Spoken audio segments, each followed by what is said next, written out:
नमस्कार दोस्तों। पिछले कुछ समय में सबसे ज़्यादा बढ़ते हुए केस अगर किसी समस्या के देखे गए हैं तो वो है अस्थमा और ब्रोंकाइटिस। ये क्यों बढ़ रहे हैं? देखिए, आजकल इतना पॉल्यूशन है, अपने आसपास देखिए इतनी धूल उड़ती है जिसकी वजह से अस्थमा की प्रॉब्लम एक आम प्रॉब्लम बन गई है। लेकिन इससे होने वाली समस्या का जो सामना है वो जनरली लोग नहीं कर पाते हैं और जिसके कारण बहुत तकलीफ से उन्हें गुजरना पड़ता है। स्पेशली अगर हम बात करें तो नॉक्टर्नल अस्थमा एक बहुत ही गंभीर समस्या है। नॉक्टर्नल अस्थमा क्या है, पहले ये समझ लेते हैं। अक्सर अस्थमैटिक पेशेंट को रात के समय प्रॉब्लम ज़्यादा बढ़ जाती है। किस तरीके की प्रॉब्लम? कि उन्हें सांस लेने में बहुत दिक्कत आती है, ब्रेथलेसनेस हो जाती है, साथ में उनको खांसी उठती है, उनको ऐसा लगता है जैसे उनका दम घुट रहा है, जिसके कारण वो सो नहीं पाते हैं, उठते हैं, कहीं खुली हवा में जाने की कोशिश करते हैं और सांस लेने की कोशिश करते हैं। ऐसी समस्या अस्थमा के पेशेंट को बहुत ही कॉमन रूप से देखने को मिलती है। लेकिन इसमें सबसे अहम बात क्या है कि ये जो समस्या है अब सिर्फ बड़ों तक ही सीमित नहीं रह गई है, बल्कि बच्चों में भी ये समस्या आम तौर पर देखने को मिल रही है।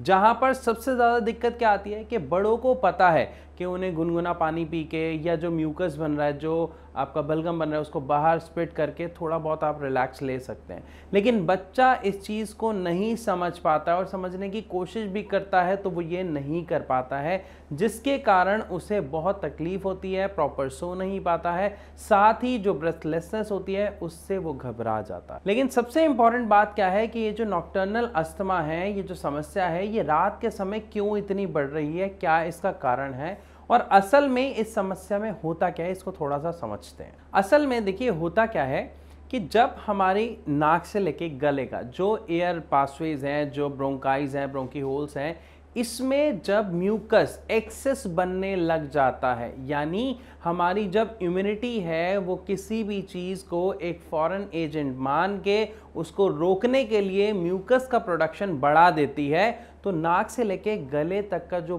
पार्ट है वो हमें चोक्ड फील होना शुरू हो जाता है। साथ ही क्या होता है, एक रेशा जैसा, मतलब आपका वो जो म्यूकस है वो एक्स्ट्रा प्रोडक्शन की वजह से नीचे जाना शुरू हो जाता है। कहाँ? आपके लंग्स की तरफ। स्पेशली कब? जब आप सो रहे होते हो। तो जब आपका वो म्यूकस धीरे धीरे नीचे की ओर रिसता है तो वो आपके फेफड़ों तक यानी ब्रोंकाइज ब्रोंकी होल्स तक जाता है, जिसकी वजह से ब्रेथलेसनेस की प्रॉब्लम देखी जाती है, या ये कहा जाए कि सांस लेने में काफ़ी दिक्कत अस्थमैटिक पेशेंट्स को झेलनी पड़ती है। अगर इसके कारणों की बात करें कि असल में इनका कारण क्या है, ये जो प्रॉब्लम बढ़ रही है ये क्या कारण? देखिए, सबसे पहला और सबसे कॉमन जो अस्थमा की प्रॉब्लम है वो हम सब जानते हैं क्या है, पॉल्यूशन है, डस्ट है, स्मोक है, अलग अलग तरीके के कोई अगर हमें केमिकल हमारे अंदर चले जाते हैं वो प्रॉब्लम है। लेकिन इसके अलावा भी बहुत से ऐसे कारण हैं जो हमारे हाथ में हैं और हम जाने अनजाने में उसे कर बैठते हैं, जिसकी वजह से नॉक्टर्नल अस्थमा की समस्या का सामना अक्सर पेशेंट्स को और बच्चों को करना पड़ता है। तो आइए सबसे पहले जानते हैं कि वो दिक्कतें क्या हैं, वो ऐसी हमारी कौन सी आदतें हैं जिनकी वजह से हम जाने अनजाने में इस समस्या को खुद ही न्योता दे देते हैं। सबसे पहली चीज़, जो हमारा रात का टेम्परेचर है वो डाउन होता है, मतलब वो कम होता है, ठंडक होती है, और दिन में टेम्परेचर बढ़ा हुआ होता है। तो ये एक सबसे पहला है। जब हम एसी बहुत ज़्यादा टेम्परेचर पे ऑन करके सोते हैं तो उसकी वजह से क्या है, ऑलरेडी गर्मी है, गर्मी की वजह से एक नॉर्मल टेम्परेचर मेंटेन करना कॉमन बात है जिसमें कोई दिक्कत नहीं होगी। लेकिन जब हम टेम्परेचर को बहुत ज़्यादा डाउन कर देते हैं तो रात को सोते वक्त क्या होता है कि हमारा टेम्परेचर चेंज होने की वजह से म्यूकस की जो प्रॉब्लम है वो बढ़ जाती है। दूसरी ऐसी आदत जो सबसे इंपॉर्टेंट है आपको समझना, खट्टी चीज़ों को अवॉइड करना है। खट्टी चीज़ों में नींबू, आपका चटनी, इमली, अचार, ये जितनी भी खट्टी चीज़ें, इवन दही भी आपको खट्टा नहीं खाना है। इससे अस्थमा की प्रॉब्लम में इजाफा देखने को मिलता है और जिसका भुगतान ज़्यादातर लोगों को रात को, जो नॉक्टर्नल अस्थमा की समस्या बढ़ने का कारण है, वो ये खट्टी चीज़ें भी मानी जाती हैं। तो हमें इनका उपयोग नहीं करना है, कोशिश करना है ज़्यादा से ज़्यादा इसे अवॉइड करें, और अगर नहीं कर पा रहे तो एटलीस्ट रात को इन चीज़ों का सेवन बिल्कुल ना करें। बढ़ते हैं अपनी अगली आदत पर, जहां पर हम क्या करते हैं, हम फ्रोज़न चीज़ें खाना पसंद करते हैं, स्पेशली गर्मियों के टाइम में। ठंडी ठंडी फ्रीज़र से निकली हुई चीज़ें, चाहे वो आइसक्रीम हो या आपके टेट्रा पैक में जितने भी जूसेस आते हैं वो हो, कोल्ड ड्रिंक्स हो, जब भी आप पैक्ड आइटम की चीज़ें लेते हैं तो खासकर ध्यान रखिए कि आप उनकी एक बार एक्सपायरी डेट चेक करें, और जिनकी एक्सपायरी डेट में कुछ ही समय रह गया है उसको बिल्कुल अवॉइड करें।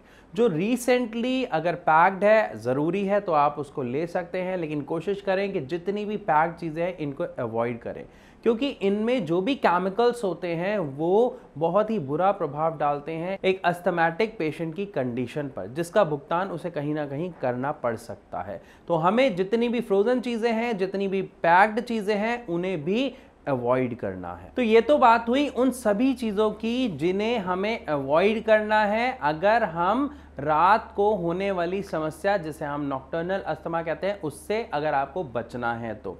लेकिन अगर आप यहाँ पे देखते हैं कि आप इन सबको अवॉइड कर रहे हैं, फिर भी आपकी जो अस्थमा की समस्या है वो हो रही है, आपको अस्थमा के अटैक कहीं ना कहीं आ जाते हैं, जिसकी वजह से आपकी nocturnal asthma plus normal time में भी आपको अस्थमा के जो अटैक है उसकी वजह से प्रॉब्लम ज़्यादा बढ़ रही है, तो यहाँ पर आपको एक ट्रीटमेंट, स्पेशली मैं बात करूँगा राइट ट्रीटमेंट लेने की ज़रूरत है। और राइट ट्रीटमेंट से मेरा मतलब, मेरा कहने का जो तात्पर्य है वो है या तो आयुर्वेद या होम्योपैथी। मैं क्यों कह रहा हूँ इसको प्लीज़ आप खुद समझें कि आप जो एलोपैथिक दवा ले रहे हैं, क्या एलोपैथिक दवा किसी चीज़ को जड़ से ख़त्म करती है?